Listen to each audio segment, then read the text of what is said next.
3 months ago, the Attorney General inside of Israel recommended pressing charges against the Prime Minister Benjamin Netanyahu over the Wallah affairs. Now, it appears, upon his recommendation, that the Prime Minister will now face charges of bribery and corruption.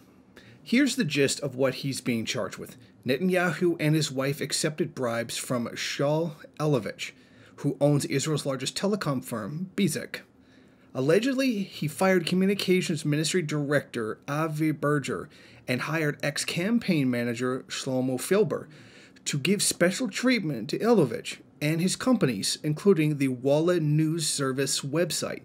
Reportedly, he struck a deal with Elovich for favorable coverage on his news website. So essentially what he's being accused of is using bribery and corruption to hire people from the private sector in the media in order to give himself better coverage inside of it. Now, there was a last-ditch effort made by the Likud party, which is the party that he's a head of. They petitioned the High Court on Thursday to put off anything until after the April 9 election. But Justice Minister Mandelblit refused this request, citing a principle of equality before the law. In other words, the Prime Minister wanted to hold off any accusations and charges against him until after the election and try to save his political career. Now, the Likud party leaders slammed the indictment as a political hit job. They're claiming none of this is true. All of it is done just to try to undermine their party so that some other party can get into power. In other words, the usual political ploy that would be made in these types of situations. Now, here's the elephant in the room that the mainstream media is not paying attention to.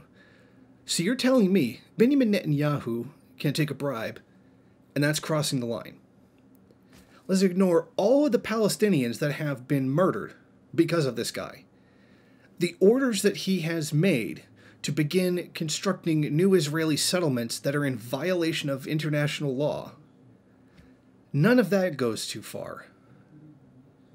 All the completely anti-human things he's done, essentially blockading Gaza, ordering illegal wars on the country just to essentially commit genocide, that's fine. But if he takes a bribe from the media, that's going too far.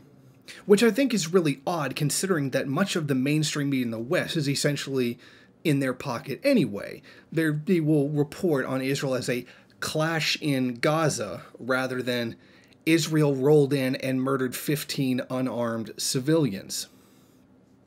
Now, I'm not alleging a Jewish conspiracy. It's in the interest of the United States to continue to allow Israel to carry out the crimes that it does, because Israel is such a close ally who carries out U.S. interests in the region. And in return, Israel gets legitimacy and a free hand to commit all the genocide that it wants. But it's very interesting to see how the very system inside of Israel works. Taking bribes and giving preferential treatment to people in the media to get favorable coverage is morally repugnant, but committing genocide against Palestinians is Tuesday. It's nothing to them. And this is the kind of, this is the reality of the supposedly morally superior Israel that we see in the mainstream media. This is the one that Christian conservatives would have us bowing to and, frankly, kissing the ass of. So it's the reality is just so completely different from this. And it's interesting how the mainstream media just looks the other way. Like, they're denouncing him for taking this kind of corruption, but completely looking the other way and all the crimes against humanity that country is guilty of.